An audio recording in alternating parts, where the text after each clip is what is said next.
Tara, pasukin natin ang mundo ng ating mga ninuno. Isang mundo kung saan ang mga gubat, alam nyo, ay puno ng hiwaga. At ang bawat kwento may dalang aral. Ngayon, pag-uusapan natin ang isa sa pinakatanyag na nilalang sa mitolohiyang Pilipino. So handa na ba kayo? Dahil sa ating pagtatalakay ngayon, sasamahan natin ang isang matapang na binata sa isang paglalakbay na hindi lang lakas niyang susubukin, kundi pati na rin ang kanyang talino at puso. Sige, umpisahan na natin. Dito nagsimula ang lahat, sa isang maliit at payapang nayon noong unang panahon. Isipin nyo to, napakapayapa ng buhay sa nayon na to. Lahat nagtutulungan. At ang bida nating si Kael, siya yung parang huran doon.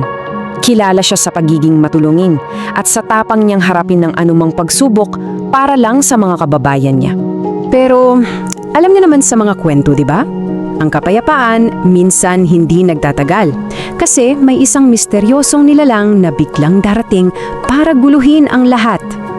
At dahil dito, biglang nagkaroon ng takot sa nayon. Imagine, yung mga daan na kabisado mo na, bigla kang maliligaw. Tapos paggabi, may maririnig kang parang nakakakilabot na tawa mula sa gubat. Sino ba naman ang hindi matatakot, di ba? At ang may kagagawaan pala ng lahat, ang tikbalang. Sigurado, pamilyar kayo sa kanya. Ulo ng kabayo, katawan ng tao.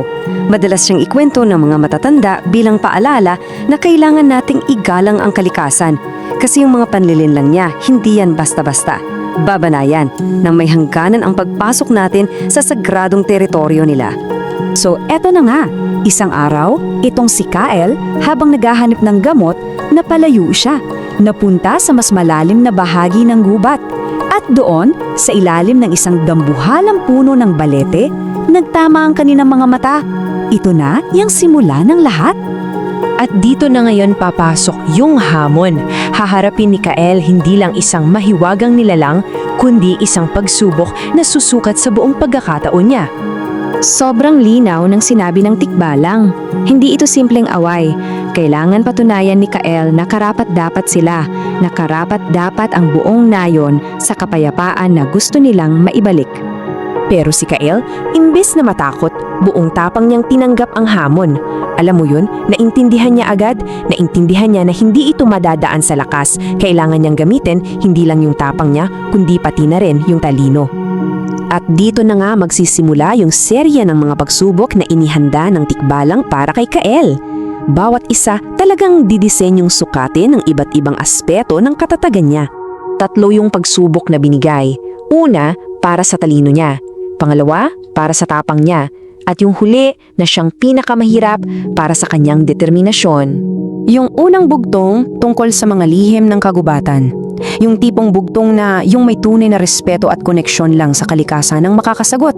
At syempre, si Kael nagtagumpay. Sa pangalawang pagsubok naman, kailangan niyang tahakin ang isang landas na puno ng ilusyon.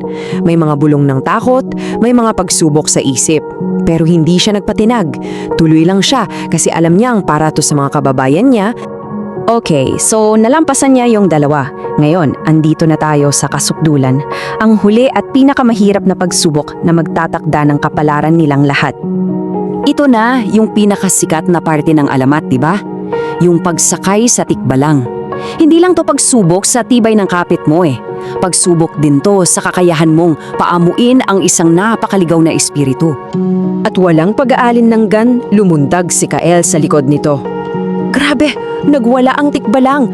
Nag-vibrate yung buong gubad sa bawat alog at talo niya. Pero si Kael, buong buo ang loog. Kumapit lang ng sobrang higpit. At ito yung pinakamagandang parte.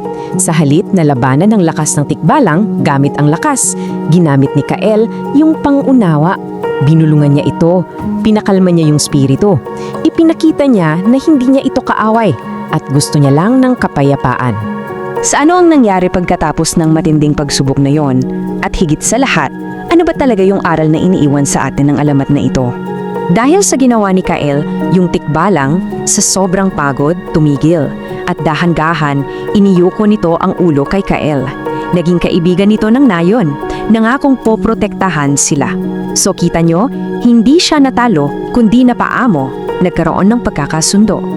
Sa huli, ito yung mga aral na iniiwan sa atin. Na yung tunay na tapang nasa talino rin, hindi lang sa lakas. Na yung paggalang sa kalikasan ay susi sa kapayapaan. At higit sa lahat, mas malakas ang pangunawa kesa sa puwersa. Hindi lang to kwentong kabalabalahan, di ba? May malalim na kahulugan. At iyan ang tanong na iiwan ko sa inyo. Sa sarili nating buhay, ano ba yung mga tikbalang natin?